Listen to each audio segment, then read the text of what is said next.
What's up everybody and welcome back to the channel. There is an Easter egg in Call of Duty MW3 Zombies that you might not have attempted or might not even know about, and it's been around since the very beginning, the pre-season of Zombies. In this video today I'm going to explain exactly how to do it, plus I'm also just going to give you my opinion as to whether I think it's even worth it to attempt this in the first place. Let's go. As a summary before we kick off with each of the individual steps, basically this Easter egg involves you going across the map and finding 4 different radios, which you will in turn use to transmit to a vault in H7, which is Shaheen Manor, all the way in the bottom right side of the map, which will in turn give you the ability to access a vault and thereby claim a whole bunch of loot. Now there's no particular order that you have to do these in, and it largely depends on where you spawn on the map as to where you will start doing these activities.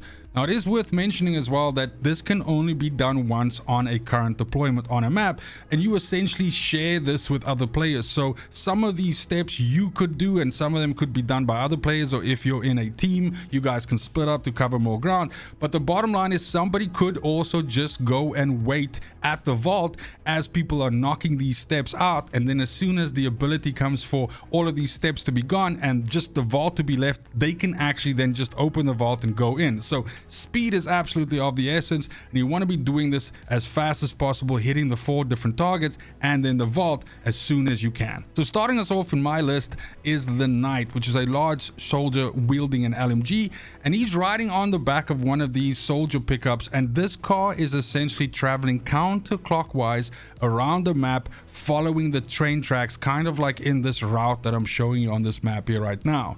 I was super lucky when I dropped into this particular deployment where I was recording the footage. This was the first guy, as I said, that I found, and I found him right off the drop at the beginning.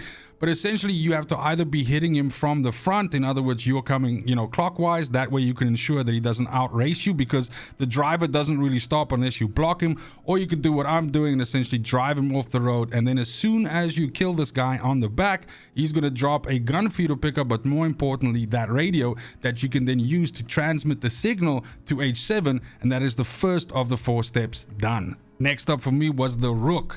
This guy actually sits on the balcony of the resort at C5 on the map, and if you come close to this area on, let's say, the land side of the resort, he will actually take pot shots at you or any zombies that are around you, so you can kind of like figure out exactly where he's shooting from. Now there's 2 ways that you can approach coming at this enemy. You can go through the actual resort itself, which basically involves you going up the side of the building, but you're going to see a lot of traps, things like bouncing betties and stuff like that, as well as sentry turrets. So there is absolutely a better way of doing this, and that is just by scaling one of the taller buildings just sort of to the right of this resort and then gliding your way into the roof. By doing this you are skipping all of the traps, all of the turrets, and you can just fall down onto this balcony here and blow this guy away. He's going to have a longbow sniper on him and the second radio that you need to use to transmit. Now I think at this point in time it's also a good thing to mention that all of these areas where these enemies that we are attacking are situated also have relatively easy access to the teleportation network which exists on the map. Again, something that not a lot of players use, but there's essentially a rune-based teleportation network on the map which lets you cover large distances fairly quickly, much faster than you could if you were, for instance, driving or even, going up into the sky and skydiving down. But for the purpose of this video, I'm not actually going to be covering this teleportation network. Look at my channel for a video that exactly explains how all of this works. In the footage that you're seeing in the background, I was basically manually traveling in between the different points, and also did this because at this point in time we're in the back end of season 1. There's not a lot of people still going for this, and that's why I felt it was relatively safe to almost in a way take a little bit more of my time.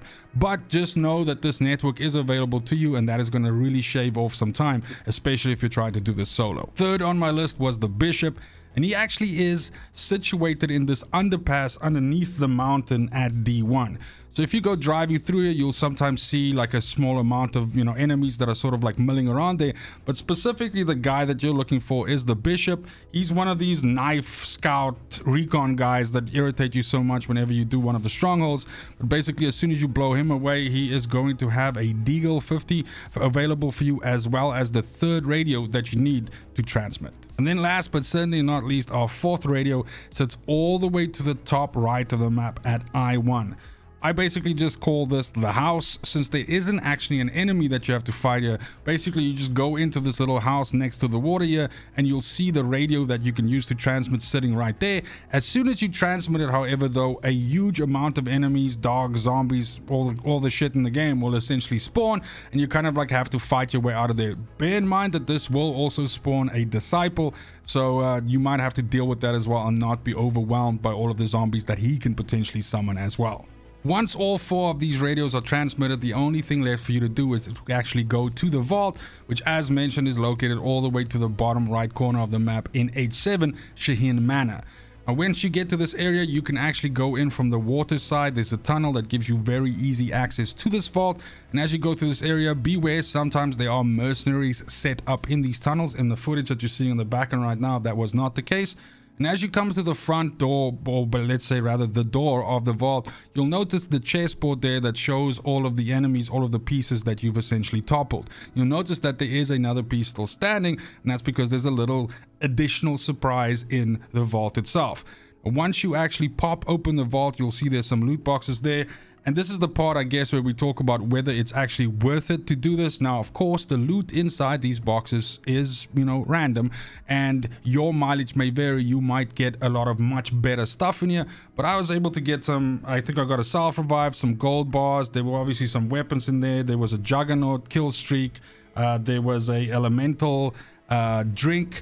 And I think that was pretty much it, and a wonder weapon. So not all that great. And obviously if you just spend like 10 to 15 minutes doing missions in the tier 3 area of the game, you're going to get far better loot. But let's say, for example, that you're not capable of easily doing the tier 3 area because you don't have the right power-ups, or it's at the very beginning of the map, or you're in a group of 4 or 3, then perhaps this might be useful in a way to essentially get someone who's maybe died and get them back up. That being said, I didn't see a increased backpack. I didn't see a 3-plate, anything like that, so it's not all that great. But last but not least, there was a surprise, of course, and the one piece that we still saw standing on the board is, of course, a one last boss that we have to fight, and that is Dun Clory, who is a mimic. So one of the boxes in the room is actually a mimic, and as soon as you try to open that box, he's going to jump out. So beware of that. Be sure to kill him and not let him kill you. It would suck to have done all this work and then basically die here. But that's it. That is the Easter egg in itself. Now, hopefully some more steps get added onto this, or some more stuff like this gets added to the game in Season 2, but only time will tell, and I guess we'll have to see. That's going to be it for the video. Thank you so much for watching, especially if you made it this far. Let me know in the comments below if you've actually done this Easter egg already. Is it something that you regularly fold into your playthroughs to try and give yourself some additional loot and, some additional stuff, especially if you're trying to bounce back?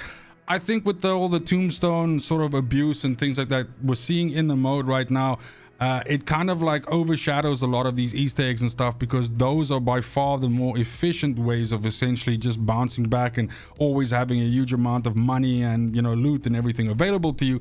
But if those are dealt with, that might actually make things like this Easter egg and possible future ones that they're adding down the line be a little bit more viable and a little bit more, I would say, valuable to be able to do. That being said, as always, it's just super important to me that you have a fantastic morning, afternoon, evening, wherever you are in the world.